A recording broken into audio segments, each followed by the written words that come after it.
The leather bag hit the marble floor with a sound that seemed to echo through our entire house.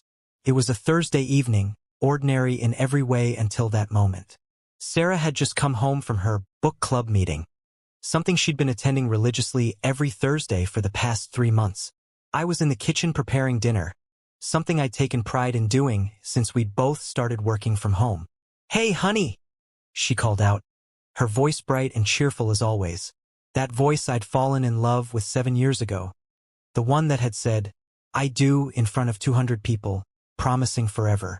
I heard her heels clicking against the hardwood floor in the hallway, then the distinct sound of her setting down her keys on the console table. What happened next occurred in slow motion, though it probably took less than 3 seconds. The bag slipped from her shoulder.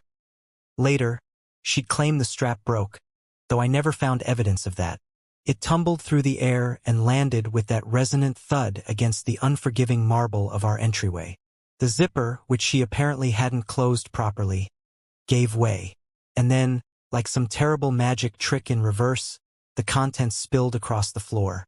Lipstick, wallet, phone, tissues, all normal things. But then I saw them, small, distinctive boxes sliding across the white marble. Plan B. Not just one box. 3 of them. 3 boxes of morning-after pills scattered across our entryway floor like evidence at a crime scene. I stood in the kitchen doorway, wooden spoon still in my hand, tomato sauce probably dripping onto the floor. Sarah froze. Our eyes met, and in that instant, I saw something I'd never seen before in her face. Pure, undiluted panic. "Michael, I can explain," she said quickly, too quickly. She dropped to her knees, frantically gathering the boxes, shoving them back into her bag along with everything else. Her hands were shaking. I noticed that detail because Sarah's hands never shook. She was a corporate lawyer, someone who argued cases in front of hostile judges without flinching. But now, her hands trembled like leaves in a storm. "Explain what, exactly?" My voice sounded strange to my own ears, calm, almost detached. Inside, my heart was hammering against my ribcage so hard I thought it might break through. "They're not what you think," she said, standing up with her bag clutched against her chest like armor. "I can explain everything. 3 boxes of Plan B aren't what I think they are." I set the wooden spoon down on the counter carefully, deliberately. "What are they, then?" "Party favors from your book club." Her face flushed red. "Don't be sarcastic, Michael. This is serious." "You're right," I said, and that supernatural calm was still there, settling over me like a cold blanket. "This is serious. So why don't you tell me what's going on? And please, Sarah, don't insult my intelligence." She opened her mouth, closed it, opened it again. I watched her lawyer's brain working, calculating, forming her defense. We'd been married for 5 years, together for 7. I knew her tells, knew when she was about to spin something. "I'm buying them for a friend," she finally said. "Jessica, from work. She's having some issues with her boyfriend, and she was too embarrassed to buy them herself." "Jessica," I repeated flatly. "The Jessica who got married last year and is currently 5 months pregnant?" Sarah's face went from red to pale. "Different Jessica. You don't know her. Try again." I crossed my arms. "And this time maybe try the truth. Because we both know there's no different Jessica. And we both know what those pills mean." She stared at me for a long moment, and I watched her make a decision. Not the decision to tell me the truth, the decision to double down on the lie. "I don't appreciate being interrogated in my own home, Michael." And that's when I knew. That's when 7 years of trust shattered like the glass I didn't realize I'd been standing on all along. The silence that followed stretched between us like a chasm. I found myself noticing absurd details. How the kitchen timer was still going for the garlic bread. How Sarah's mascara was slightly smudged under her left eye. How the evening light coming through our windows suddenly seemed different, colder. "Let's sit down," I said finally. "Living room. Now." "Michael, I have work to do." "Sit down." I wasn't shouting. I didn't need to. Something in my tone made her move. We sat on opposite ends of the couch that we'd spent 3 weekends shopping for. The one she'd insisted had to be the perfect shade of gray. The irony of the distance between us on that couch wasn't lost on me. "I'm going to ask you direct questions," I said. "And you're going to give me direct answers. Not lawyer answers. Not clever deflections. The truth, Sarah. You owe me that much." She set her bag down beside her feet, and I noticed her position it carefully so the boxes wouldn't be visible. Even now, she was managing the evidence. "Are you having an affair?" "No." The answer came quickly. Too quickly. "Have you had sex with someone else since we've been married?" She hesitated. That hesitation was an answer in itself. "It's not what you think. Answer the question. Yes or no." "You're being unfair." "Yes or no, Sarah?" The calm finally cracked. My voice echoed off our vaulted ceilings, and she flinched. "Yes." The word came out as barely a whisper. But it didn't mean anything. I felt something break inside my chest. Something I didn't have a name for. "How many times?" "Michael." "How many times?" "I don't know." "A few." "A few, right?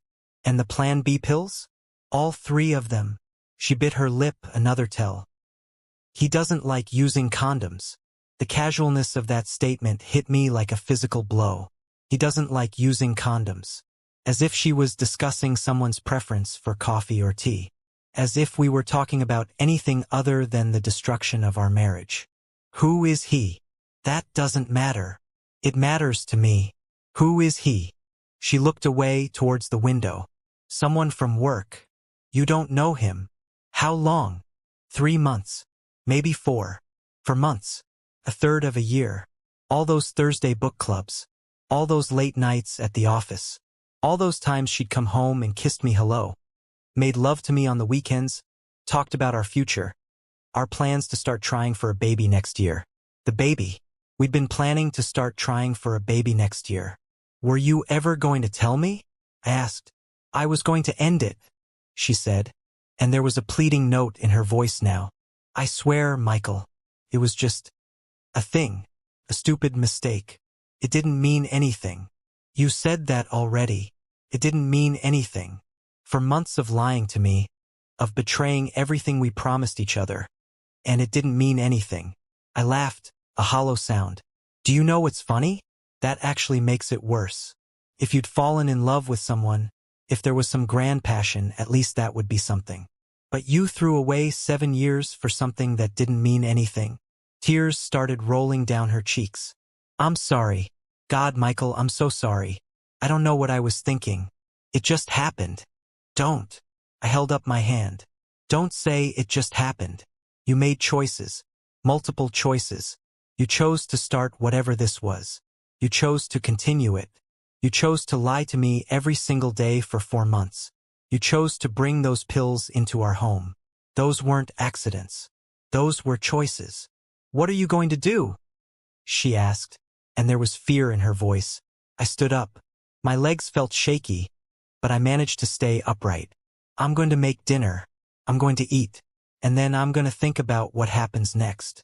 You're going to sleep in the guest room tonight." "Michael." "Guest room, Sarah.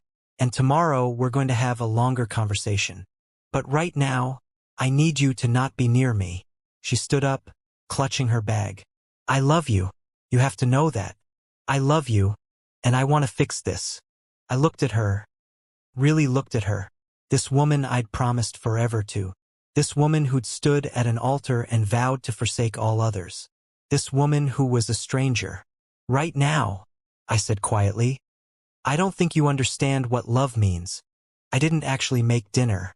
The timer had stopped beeping, the garlic bread had burned, and the tomato sauce had congealed in the pan. I stood in the kitchen for what might have been 5 minutes or 50, staring at nothing, feeling everything and nothing simultaneously. Eventually, I moved. Mechanical actions. Scraping burnt bread into the trash, covering the sauce, putting it in the refrigerator though I knew neither of us would eat it. I ordered a pizza I didn't want and ate 3 slices without tasting any of them. Sarah stayed in the guest room. I could hear her crying through the walls, and I felt nothing, or maybe everything. It was hard to tell the difference anymore. Around midnight, I found myself in my home office, laptop open, staring at a blank search bar. I typed what to do when spouse cheats and then deleted it. Typed divorce lawyer and deleted that too. Instead, I opened our shared photo album. 7 years of memories. Our first date at that Italian restaurant where the waiter spilled wine on my shirt. The weekend trip to Napa Valley where I proposed. Our wedding day. God. She looked beautiful in that dress. And my smile in those photos was so genuine. So full of hope.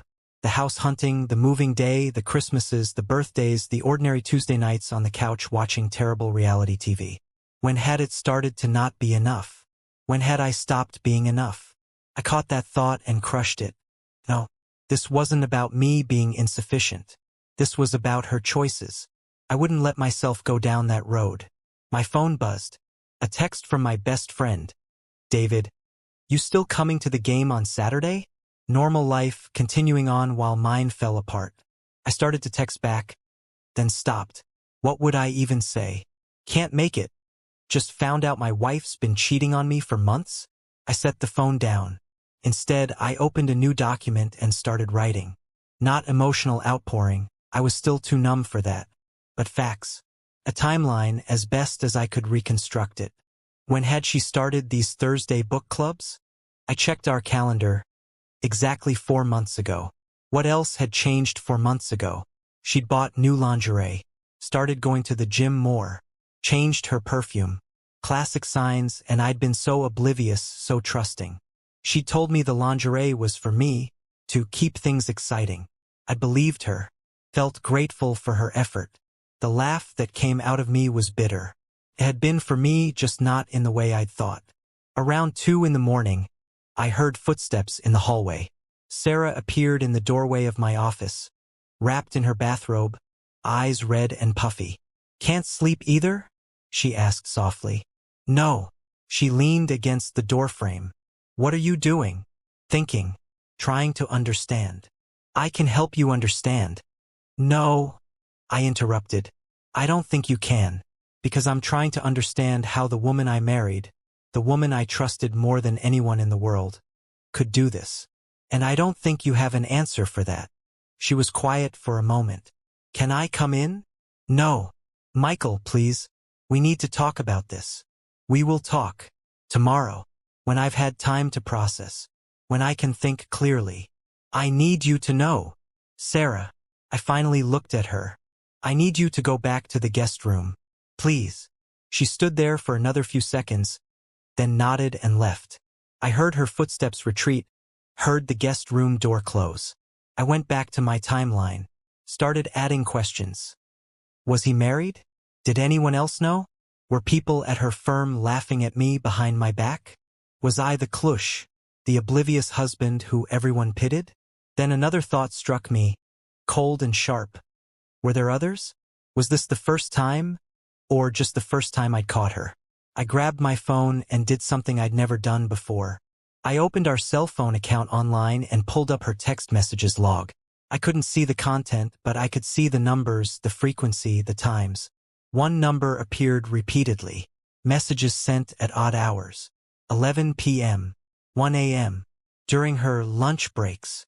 And they'd been going on for longer than 4 months. 6 months, at least. Maybe more. 6 months of lies. Minimum. I closed the laptop, closed my eyes, felt the weight of it all settling onto my shoulders. By the time the sun started to rise, I'd made a decision. Not about the marriage, that was too big, too complicated. But about the next step. I was going to tell her parents. Saturday morning arrived with cruel normalcy. Birds singing, sun shining, neighbors mowing their lawns. The world hadn't ended, even though mine had. I'd barely slept. Sarah hadn't emerged from the guest room yet. I made coffee, my hands steadier than they'd been on Thursday night, and sat at the kitchen table with my phone. Sarah's parents, Robert and Margaret Chun, lived 40 minutes away. We had dinner with them twice a month, every month, without fail. They'd welcomed me into their family, called me son, talked about future grandchildren with excitement in their eyes. This was going to destroy them too, but they deserved to know. And honestly, part of me needed witnesses to this implosion. Needed someone else to confirm that I wasn't crazy, that what Sarah had done was as wrong as it felt. I texted Robert, "Can you and Margaret come over today? Around 2 p.m.? Important family matter we need to discuss." His response came quickly. "Is everything all right? Is Sarah okay?" "Everyone's physically fine.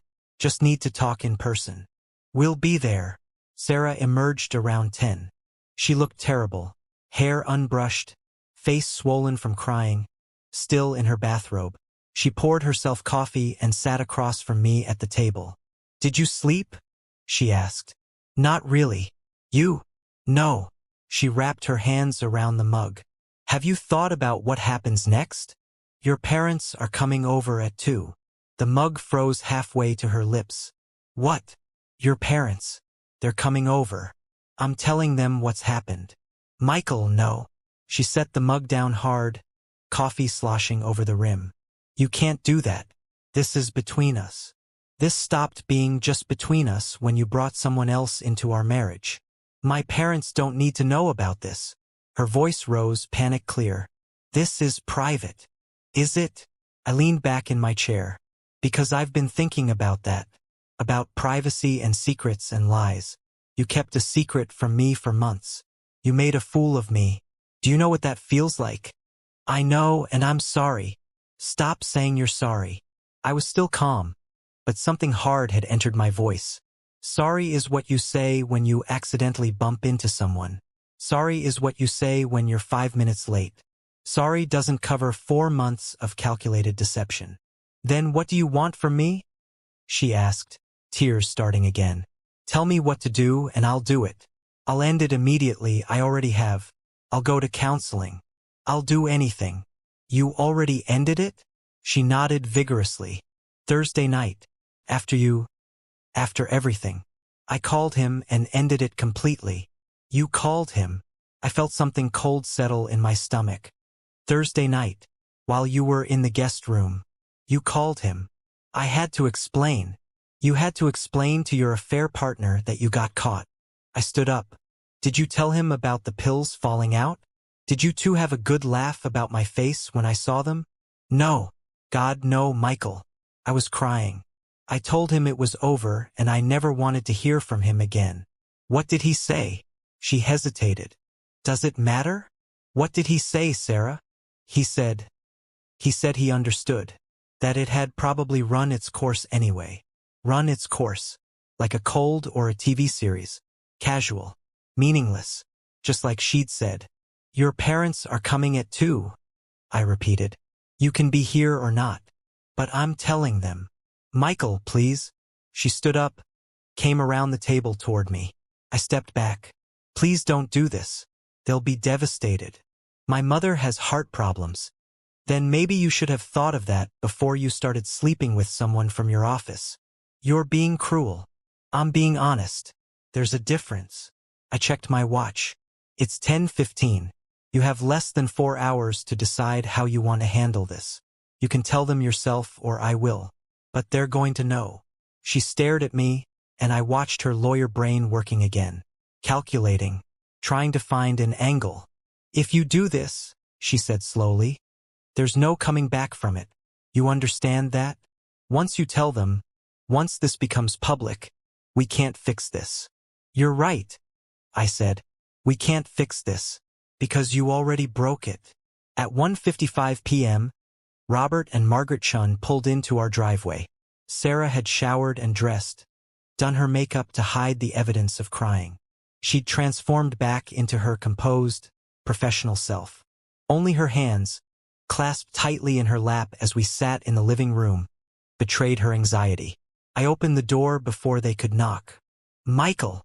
Margaret hugged me, and I caught the scent of her signature Chanel perfume. "What's this about? You had us worried." "Come in," I said. "Please sit down." They settled onto the couch, and I noticed Robert scanning our faces, his detective instincts. He'd been a police chief before retiring. Kicking in. Sarah sat in the armchair across from them, and I remained standing. "Mom, Dad," Sarah started, but I interrupted. "No, I asked you here. I'll tell them." Margaret's face creased with concern. Michael, you're scaring me. What's going on? I took a breath. Felt that strange calm settle over me again. On Thursday evening, Sarah came home from her book club. She dropped her bag, and 3 boxes of Plan B emergency contraception fell out onto our floor. The room went silent. Margaret's hand went to her mouth. Robert's jaw tightened. After some questioning, Sarah admitted she's been having an affair with someone from her office for at least 4 months, possibly 6 or more. The relationship involved repeated unprotected sex, which is why she needed the morning after pills. Sarah? Margaret's voice was barely a whisper. Tell me this isn't true. Sarah's composure cracked. Tears streamed down her face. Mom, I made a mistake. A terrible mistake. 4 months isn't a mistake, Robert said, his voice cold. 4 months is a choice. Multiple choices. Daddy, please. Don't. He held up his hand. We raised you better than this. We taught you about commitment, about honor, about keeping your word. Margaret was crying now too. How could you? Michael is family. He's been nothing but good to you. I know, Sarah sobbed. I know, and I hate myself for it. I don't know what I was thinking. You weren't thinking about Michael, I said quietly. That's clear. You weren't thinking about your marriage, your vows, your family. You were thinking about yourself. Robert stood up and came over to me. To my surprise, he pulled me into a hug. I'm sorry, son. I'm so sorry this happened to you. That unexpected kindness broke something in me. My eyes burned, but I didn't cry. Not yet. Margaret was staring at her daughter like she'd never seen her before. Who is he? This man. That doesn't matter, Sarah started. It matters to me, Margaret said sharply. Who is he? Is he married? Sarah's silence was answer enough. Oh, Sarah. Margaret's voice broke. You destroyed your marriage and potentially someone else's too? We don't know if he's married, Sarah protested weakly. You don't know? Robert's voice was incredulous. You didn't even bother to find out if you were helping someone else cheat? The conversation continued, but I felt distant from it suddenly. Watching Sarah crumble under her parents' disappointment and anger. Watching them grapple with the daughter they thought they knew versus the woman sitting before them. Finally, Robert turned to me. What do you need from us? Honestly, I said, I just needed you to know the truth. I needed people who would understand why I can't just brush this under the rug and move on. I needed someone to tell me I'm not crazy for feeling betrayed. You're not crazy, Margaret said firmly. She walked over and took my hands in hers.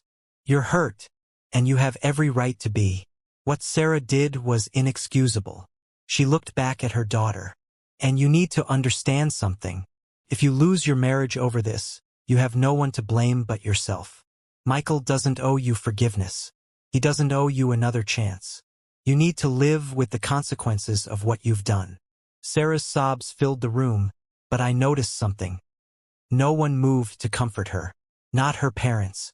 Not me. She sat alone in that chair, crying, isolated by her own choices. And I realized that was exactly what she deserved. The days that followed were a blur of lawyers, paperwork, and difficult conversations. Robert and Margaret stayed in close contact with me, offering support that I hadn't expected but desperately needed. Margaret called daily. Robert helped me find a good divorce attorney, one who, ironically, Sarah had mentioned was the best in town. Use the best, he'd said grimly. She made her bed. Now she can lie in it. Sarah tried everything. The tears, the promises, the bargaining. She offered to quit her job, to go to couples therapy, to sign a postnuptial agreement giving me everything if she ever strayed again. She wrote me letters that I left unopened. She called at all hours until I blocked her number and communicated only through lawyers. Her story came out in pieces through the legal discovery process. The man's name was Derek. He was indeed married with 2 children. He was a senior partner at her firm, which explained some of her recent promotions. When his wife found out, because yes, I made sure his wife found out, he tried to deny everything. Until I provided timestamps, the phone records, and Sarah's eventual confession. Derek's marriage ended too. He lost his partnership. The firm, desperate to avoid a scandal, quietly suggested Sarah might want to seek opportunities elsewhere. She resigned within a month. The divorce took 6 months to finalize. In that time, I learned more than I ever wanted to know about the affair. It had actually started 8 months before I discovered it, not 4. There had been hotels, restaurants, weekend getaways she'd disguised as work conferences. The level of planning, the sophistication of the lies, it was staggering. Word spread through our social circle. Not because I gossiped, I didn't have to. Sarah's parents, in their disappointment and anger, weren't discreet. Our friends took sides. Most took mine. A few tried to stay neutral and ended up frozen out by everyone. Sarah found herself increasingly isolated, her reputation in tatters.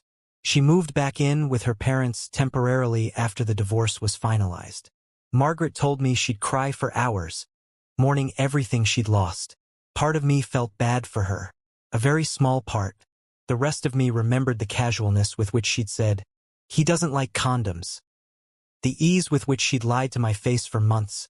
The way she'd risked my health and our future for something that didn't mean anything. The house sold quickly. We split the proceeds according to the divorce settlement, which was fairly straightforward since we'd kept our finances mostly separate and had no children. That last fact, no children, was something I found myself grateful for. At least we hadn't brought kids into this mess. I moved to a smaller place across town. Something modern and impersonal that held no memories. Started therapy. Started going to the gym more. Started, slowly, to rebuild something that resembled a life. One evening, about 8 months after that Thursday when everything changed, I ran into Sarah at a coffee shop. I almost didn't recognize her. She'd lost weight, looked older, tired in a way that went beyond physical exhaustion. "Michael," she said, her voice uncertain. "Hi, Sarah." An awkward pause. She clutched her coffee cup like a lifeline. "How are you?" "I'm fine." It was even true. Not happy exactly. Not whole yet, but fine. "You?" "I'm managing." She looked down. "I moved to Seattle, starting a new job there next month. Smaller firm. Fresh start." "Good luck with that." Another pause. She looked like she wanted to say something more, wrestling with words. "I'm sorry," she finally said. "I know I've said it before, and I know it's not enough, but I need you to know. I'm sorry for what I did to you. You deserved better. You deserved so much better than what I gave you." I looked at her, really looked at her, and felt nothing. No anger, no love, no hatred, nothing. She was just a person I used to know. "Yeah," I said. "I did." I walked past her, out into the evening air, and didn't look back. 3 years later, I'm sitting in a different coffee shop, this one near my new apartment in Portland. I'd taken a job offer here, a fresh start of my own. The trauma has faded to a dull ache, present but manageable. I dated a bit, nothing serious. Focused on my career, my friends, myself. My phone buzzes. A text from David. "Dinner this weekend? Want you to meet someone." I smile. David's been trying to set me up for months. Maybe I'm finally ready. Another buzz. This one from Margaret. We still talk occasionally. She sends holiday cards, checks in every few months. The text is a news article. Former corporate lawyer Sarah Chun arrested for embezzlement. I clicked the link. Read about how Sarah, struggling in her new job, had started skimming client funds. How she'd been caught, arrested, charged. How she faced potential prison time. I should feel something. Vindication, maybe. Schadenfreude. Something. But I don't. Because Sarah's story isn't my story anymore. She's living with the consequences of her choices. All of them. The affair was just the beginning, apparently. Just the first crack that revealed the kind of person she really was underneath the polished exterior. I close the article and delete the text. Reply to David instead. "Dinner sounds great. Looking forward to it." Because here's what I learned from those 3 boxes of pills rolling across my marble floor. Sometimes the worst thing that happens to you is also the thing that saves you. I'd been married to a stranger, living a lie, trusting someone who wasn't trustworthy. The bag dropping didn't ruin my life. It revealed the truth of what my life actually was. And that truth, as painful as it was to discover, set me free. I finish my coffee, step out into the Portland rain, and walk toward whatever comes next. Alone, yes, but finally, honestly, genuinely free.